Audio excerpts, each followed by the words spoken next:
En este video estudiaremos datos teóricos del ciclo de Krebs. Este material fue realizado por el Departamento de Bioquímica dentro del módulo de Biología Celular y Molecular de CBCC1. Vamos a comenzar con un poco de historia. El Sir Hans Krebs en 1937 formuló que las reacciones que estaba estudiando, que ya eran bastante conocidas desde hace muchos años, eran un ciclo que se denominó ciclo del ácido cítrico, que es la primera reacción determinada, pero comúnmente se conoce como ciclo de Krebs. Este y otros estudios de metabolismo celular le valieron a Krebs en 1953 el Premio Nobel de Fisiología o Medicina. Aquí tenemos una panorámica del ciclo de Krebs que básicamente tiene 9 pasos catalizados por 8 enzimas y los principales productos del ciclo de Krebs son el NADH, aquí, el FADH2, un GTP y 2CO2. Vamos a empezar a ver una a una cada una de las reacciones. La primera reacción es la condensación del acetil-CoA con oxalacetato por la citrato sintasa dando citrato. Es una reacción altamente hexargónica y esa reacción hexargónica se da es porque la hidrólisis del acetioéster genera mucha energía. En el medio se forma un intermediario denominado citroil-CoA, que aquí no se menciona. La segunda reacción es la formación del isocitrato vía cisaconitato. Es una isomerización que se da los dos pasos por la misma enzima, la conitasa, donde primero se da una deshidratación y luego para formar cisaconitato y luego una rehidratación para generar el isómero isocitrato. Esta isomerización se da para que sea más fácil el posterior paso de reducción del NAD a NADH. Una cosa interesante de mencionar de la enzima conitasa es los centros ferrosulfurados que tiene como en el sitio activo, que actúan como centro de fijación de sustrato o centro catalítico, y este tipo de centros ferrosulfurados también se encuentran en otro tipo de enzimas sumamente importantes como los de la cadena respiratoria. En la tercera reacción es la oxidación del isocitrato alfa-acetoglutarato, y aquí se produce una descarboxilación y la formación de un NADH. La formación del alfa-acetoglutarato es una reacción altamente hexargónica, y una cosa interesante a mencionar es que existen dos formas de la isocitrato deshidrogenasa que utilizan diferentes cofactores. La matriz mitocondrial es NAD dependiente y la del citosol es NADP dependiente. Luego viene una segunda descarboxilación, que es del alfa-acetoglutarato a succinil-CoA por la alfa-acetoglutarato deshidrogenasa. Aquí se produce la unión de una coenzima A y la formación de un NADH, y cabe mencionar que el complejo alfa-acetoglutarato es sumamente parecido al complejo de la piruvato deshidrogenasa, tanto en estructura como en función. También tiene el mismo sistema de varias enzimas y los cofactores también son iguales, el TPP, el lipoato y el FADH2. Y como resultado también genera un NADH y se une un succinil-CoA, una coenzima. Luego, el quinto paso es la conversión del succinil-CoA a succinato. En este caso se produce la fosforilación a nivel de sustrato y la energía se genera por la liberación de la ruptura en el acetioéster.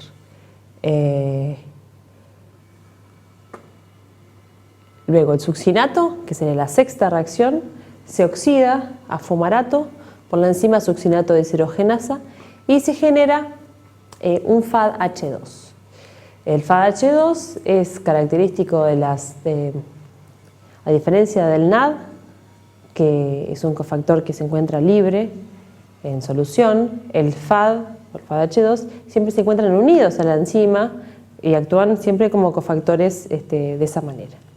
En este caso, el producto es el fumarato, y aquí muestro la estructura del malonato. El malonato es una molécula que es sumamente parecida al succinato, que es el sustrato de la enzima succinato deshidrogenasa. Y es un fuerte inhibidor competitivo de esta enzima. Es interesante mencionarlo porque la utilización de malonato fue una de las sustancias que se utilizaron para determinar que el ciclo de Krebs es de hecho un ciclo. Una cosa interesante de la succinato deshidrogenasa es que es una enzima que se encuentra anclada en la membrana interna mitocondrial y ingresa directamente los electrones del FADH2 que generan a la cadena respiratoria mitocondrial. La succinato deshidrogenasa también es conocida como complejo 2 de la cadena respiratoria mitocondrial. La séptima reacción es la hidratación del fumarato para producir malato. Simplemente mencionar que es específica para la formación de L-malato. Y luego volvemos a empezar para formar a partir del L-malato oxalacetato. Aquí se produce el tercer NADH y cabe notar que esta enzima tiene una energía libre estándar bastante energónica. Ya sabemos que energía libre estándar y energía libre real no son lo mismo. En condiciones celulares, los niveles de oxalacetato se mantienen sumamente bajos de manera de favorecer la reacción, entonces para que tenga un delta G real exergónico. Aquí tenemos la panorámica del ciclo, donde vemos los diferentes ingresos para generar acetil-CoA y vemos los productos que son 3 NADHs, un FADH2, un GTP y 2 CO2. Los 2 CO2 que se forman son los que ingresan en forma de acetilo unidos a la coenzima A formando acetil-CoA.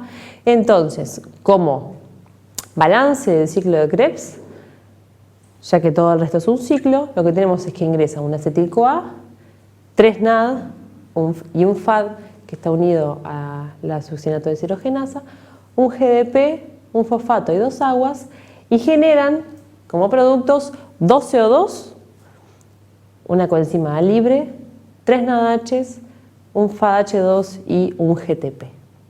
Tanto el NADH como el FADH2 van a entrar en la cadena respiratoria mitocondrial para luego generar ATP. Esto se va a discutir en otro video, pero es interesante mencionar que el ciclo de Krebs va a generar 3 NADHs, que cada uno genera en promedio 2,5 ATPs, y un FADH2, que genera 1,5 ATPs cada uno, y un GTP, en total genera 10 enlaces de fosfato de alta energía como ATP. No solamente a partir de piruvato se puede formar acetil-CoA, que va a ingresar en el ciclo de Krebs, sino que también los ácidos grasos pueden generar acetil-CoA, que también puede entrar al ciclo de Krebs para generar energía. Por otra parte, los aminoácidos no entran como acetil-CoA, sino que también pueden entrar como acetil-CoA, pero pueden entrar también en otras fases del ciclo. Aquí mostramos los diferentes tipos de aminoácidos, marcados como cetogénicos en celeste o glucogénicos en rosa, y vemos que pueden entrar cada uno de ellos en diferentes fases del ciclo. El ciclo de Krebs no es solamente una vía catabólica, sino también que puede generar importantes intermediarios biosintéticos. Esto se denomina una vía anfibólica. En el caso del ciclo de Krebs tenemos que el citrato puede derivar en ácidos grasos o esteroles. El alfa-cetoglutarato puede transaminarse para formar glutamato. Esto puede derivar en otros aminoácidos o purinas. El succinil-CoA es uno de los precursores para la generación de porfirinas o grupos hemo. Y el oxalacetato se puede transaminar y formar aspartato para generar otros aminoácidos o purinas y pirimidinas. Como vemos, hay un amplio abanico de metabolitos que pueden generarse a partir del ciclo de Krebs. Pero, como a partir del ciclo de Krebs pueden salir metabolitos, también existen lo que se llaman reacciones anapleróticas o reacciones de relleno que reponen los intermediarios del ciclo de Krebs. Las reacciones son generadas por las enzimas piruvato carboxilasa, fosfenopiruvato carboxiquinasa, fosfenopiruvato carboxilasa y enzima málica. Esas enzimas van a producir principalmente oxalacetato y también malato, que van a poder ingresar en el ciclo de Krebs y reponer al resto de los componentes del ciclo. Bueno, por último, ya terminando, entramos en la regulación del ciclo de Krebs. Existen muchos tipos de regulación. La primera puede ser la disponibilidad de los sustratos y también la inhibición del ciclo o de las diferentes reacciones por acumulación de los productos. En el caso de cada enzima, por ejemplo, la citratosintasa se inhibe por exceso de NADH, succinil-CoA, citrato o ATP y se puede activar por ADP. La isocitrato deshidrogenasa se inhibe por ATP y se activa por ADP, y la alfa-cetoglutarato deshidrogenasa se inhibe por succinil-CoA o NADH y se puede activar por calcio.